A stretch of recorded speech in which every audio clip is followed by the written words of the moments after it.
సమాచారం కోసం 95 న్యూస్ ఇప్పుడు యాప్లో మీ ముందుకు వచ్చింది. వెంటనే డౌన్లోడ్ చేసుకుని న్యూస్ అప్డేట్ తెలుసుకోండి. ప్రతి క్షణం ప్రజాక్షేమం కోసం.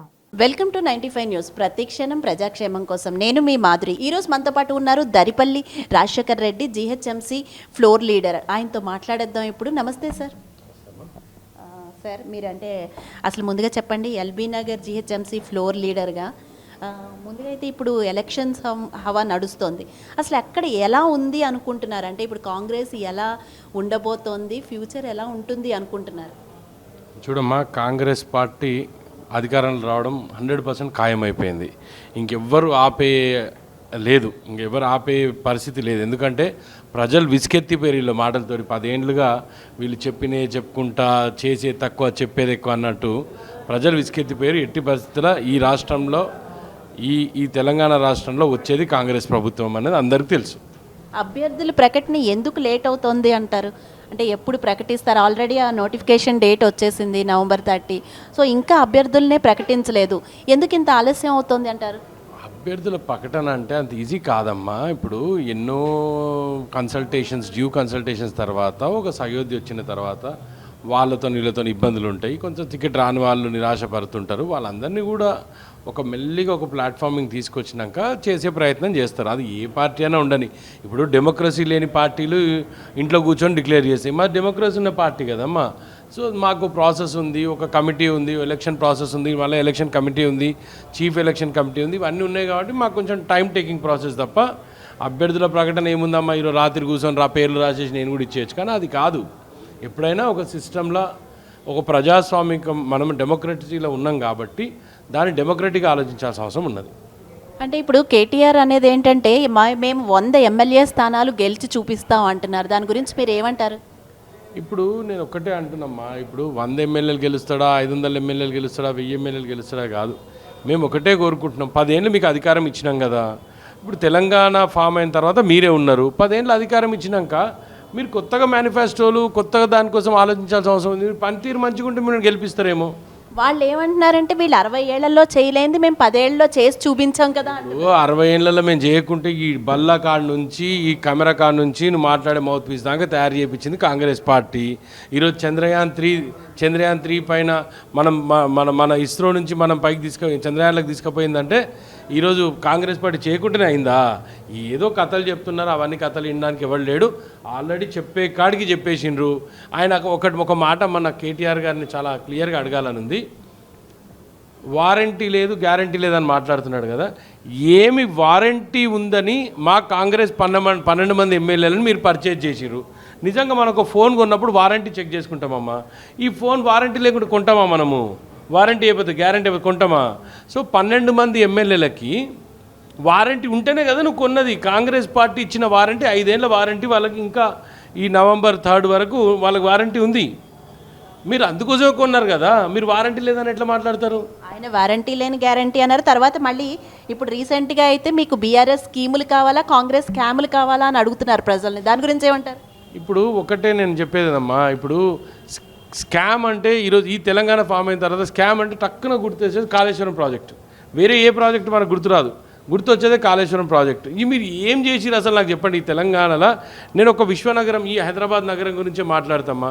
మేనిఫెస్టోలో చాలా పెద్ద విషయాలు పెట్టిరు. సుందరీకరణ మూసి అన్నాడు, సుందరీకరణ హుస్సేన్ సాగర్ అన్నాడు, అయిందా? టౌన్షిప్, శాటిలైట్ టౌన్షిప్ నెలకొల్పుతున్నాడు, అయిందా? మూసి శుద్ధి చేస్తాడు, అయిందా? నేను ఏమంటున్నా అంటే ఉత్తమ మాటలకు పరిమితం అయిపోయి మనం ఏదో చేసినాం అనుకోవడం. ఫ్లైఓవర్లు నువ్వు పుట్టినప్పటి నుంచి మేము ఫ్లైఓవర్లు ఈడ కట్టి చూపించిన వాళ్ళం.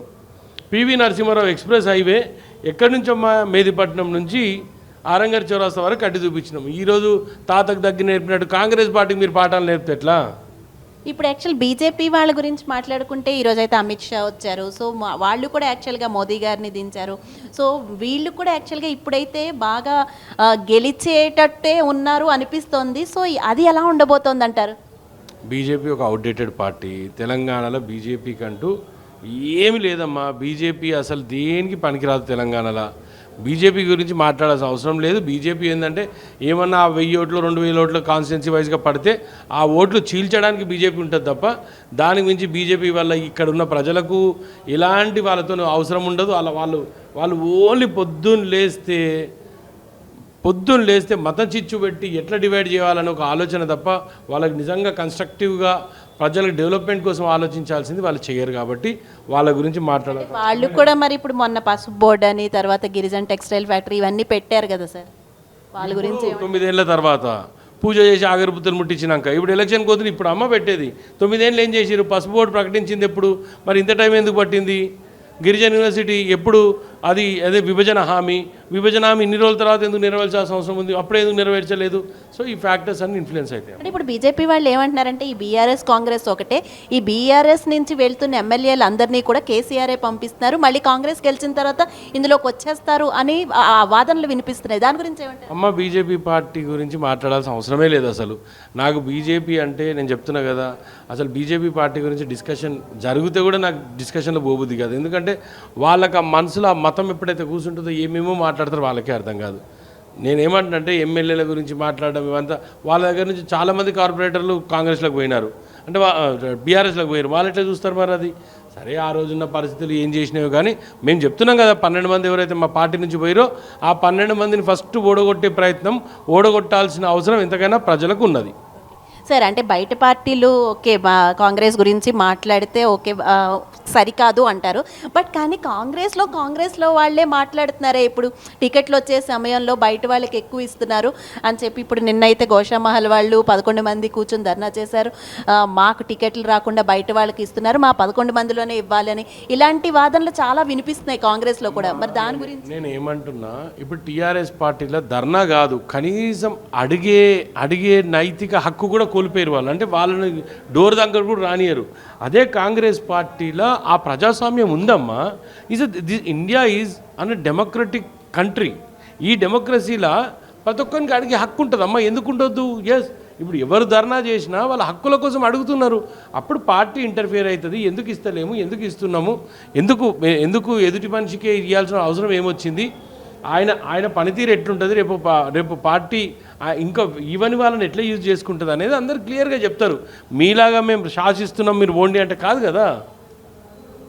ఇప్పుడు అంటే ఇంకా చివరిగా చెప్పండి సార్, అంటే ఎలక్షన్స్ దగ్గరకు వచ్చేస్తున్నాయి, సో ఓట్ వేయాలనుకునే ప్రజలకి మీరు ఏం చెప్తారు? కాంగ్రెస్కి ఎందుకు ఓట్ వేయాలి అంటే మీరు ఏం చెప్తారు? నేను ఒకటి చెప్తే గుర్తుపెట్టుకోండి అమ్మా, కాంగ్రెస్ పేదల కోసం పుట్టిన పార్టీ, పేదల అవసరాలు తీర్చే పార్టీ కాంగ్రెస్ పార్టీ. మాకు డాంబికం ఉండదు, మీరు అన్నట్టు శాసనం ఉండదు, మేము రాజరిక పాలన కాదు, మాది ప్రజాస్వామ్యబద్ధంగా జరగాల్సిన ప్రక్రియ జరుగుకుంటూ ప్రజలకు ఏదైతే అవసరం ఉన్నదో ఆ ప్రజలకు తీసుకుపోయే బాధ్యత మాకుంది. కాబట్టి రానున్న కాలంలో కాంగ్రెస్ పార్టీకి 10 ఏళ్ళు అయిందమ్మా బీఆర్ఎస్ పార్టీ. ఇప్పుడు ఎలక్షన్స్ వస్తేనే ఆయనకు పెన్షన్ గుర్తొస్తుందమ్మా. ఇప్పుడు ఎలక్షన్లు వచ్చినాయి, ఇప్పుడు ఇచ్చే పరిస్థితులు కూడా పెన్షన్ లేడు.